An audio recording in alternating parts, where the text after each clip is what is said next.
When I was 6 years old, my mother was tragically killed in a car accident. And as my father was left to gather the pieces, he courageously cared for my 6 brothers and me. And as a little black girl carrying the weight of losing my mother, I somehow found a way to process my grief by seeking out ways to help others. Helping others somehow brought a sense of calm and peace.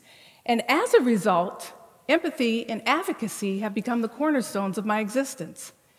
I cannot turn them off. In fact, I actually thought I might have a career as a doctor or a nurse because of my love for helping others. But my childhood fascination with engineering and technology also played a significant role in shaping my journey. And as life progressed, I discovered the wonderful world of technology, bringing along those valuable skills I learned as a child: empathy, advocacy, and a heart for inclusion. And I use those skills every day as a leader in the field of responsible artificial intelligence to help ensure that we can all benefit from its adoption. You can think of artificial intelligence as basically training a computer model to think like a human, but at a much faster pace. Artificial intelligence is used to make movie recommendations. It's used to guide us along an online shopping experience. And it's used to generate images, create contracts, presentations, and even logos. I use AI in my business to help streamline tasks. In fact, one time I used an AI-powered system, ChatGPT, to help with planning a day trip. And with just a few inputs, the system generated a very detailed itinerary tailored to my specific preferences.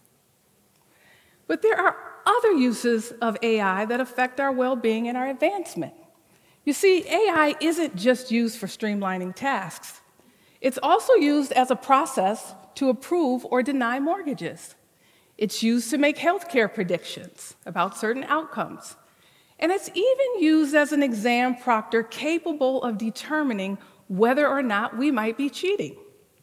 But just like we process information to make decisions, AI does the same with the data it receives or the data that it was trained on. But sometimes this data can be flawed, skewed, biased, or exclude the experiences of entire groups of people. And this leads to a troubling reality: AI bias. AI bias happens when the output of an AI system unfairly advantages one group over the other, causing a negative human experience, or AI harm. And AI bias and AI harm have been shown to perpetuate negative stereotypes and systemic inequalities. And this can have far-reaching consequences. I want to share another personal story about using AI. I'm the author of 4 children's books, and in all of my books I center Black children because I want them to see themselves through positive images and positive stories. Now, I love technology, and I love learning how to use AI to create images. I feel like my creative world is wide open, which is why I wanted to use AI to create images for a comic strip. I wanted to depict an African-American cowgirl preparing for AI to take over her small Western town. So I needed various angles of the character to enhance the storytelling. I needed front views to show the character engaging with us as the reader, and I needed back views too to show the character engaging with elements in their small Western town. So my prompt read: create a landscape-oriented sheet with full body, varied poses of the back view of a fully clothed African-American cowgirl in 2D animation style. Now, the images that were returned,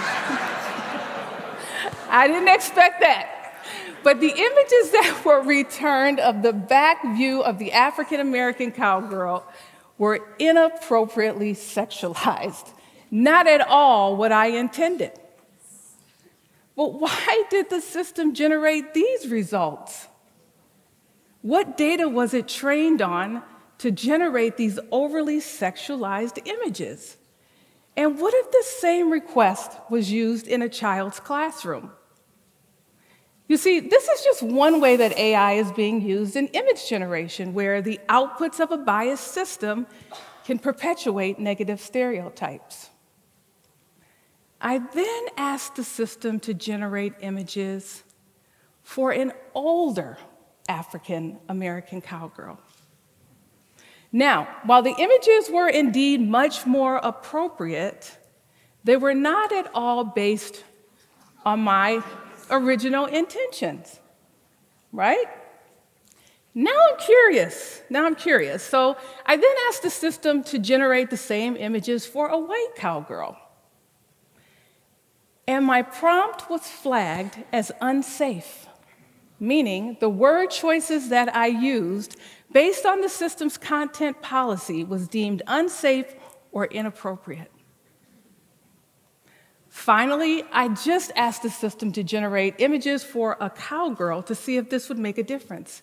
And indeed it did. The images that were generated were exactly what I had hoped for. Full body, varied poses, back view, fully clothed cowgirl in 2D animation style. And these images, I believe, are much more appropriate for a child's classroom. But why didn't the system generate equally suitable images for the African American cowgirl? Now, this topic is very important to me because in my doctoral research, I examined broader stakeholder engagement in the policies and procedures that build artificial intelligence. I want to know if this might enhance the system's inclusivity, transparency, trustworthiness, and fairness. And this isn't just an academic exercise for me. It's a personal investment to seeing that AI works for all of us, to seeing that AI serves and represents all of us. And representation is what fuels my doctoral commitment. I am excited to be a leader in this field. And no matter how familiar you are with artificial intelligence, we all should be on board with it. I want to introduce this simple acronym because I believe it will help. ACT. The moment to act is here because we need responsible AI now for a just tomorrow. Let's start with A, accountable.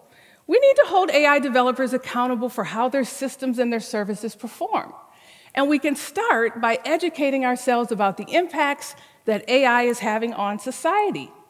Online courses, webinars, and informational videos can all help us improve our AI literacy. And by engaging in social media and community forums, we can raise awareness about the importance of ethical and responsible AI. C, connections. Building connections beyond our office walls is so important because when we build connections with diverse colleagues in diverse communities, we begin to develop healthy and appropriate narratives. We bring our narratives with us every day and into our conversations, and healthy narratives help lead to more empathy and more understanding of various perspectives. And T, trust. When we hold AI developers accountable and we're fostering a world of new connections, this leads to trust in AI. And trust in AI helps us to feel better about using it because together we are working to ensure its success. Trust opens communications and it ensures that all voices can be heard. Now, I believe in responsible AI because I know that it can help safeguard us against unintended consequences that can cause harm.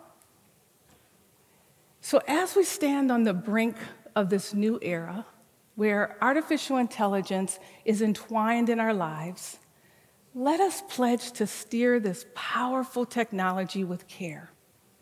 And as we're learning about the power of AI, let's foster connections with those who have different experiences than our own. We can be a positive force for change.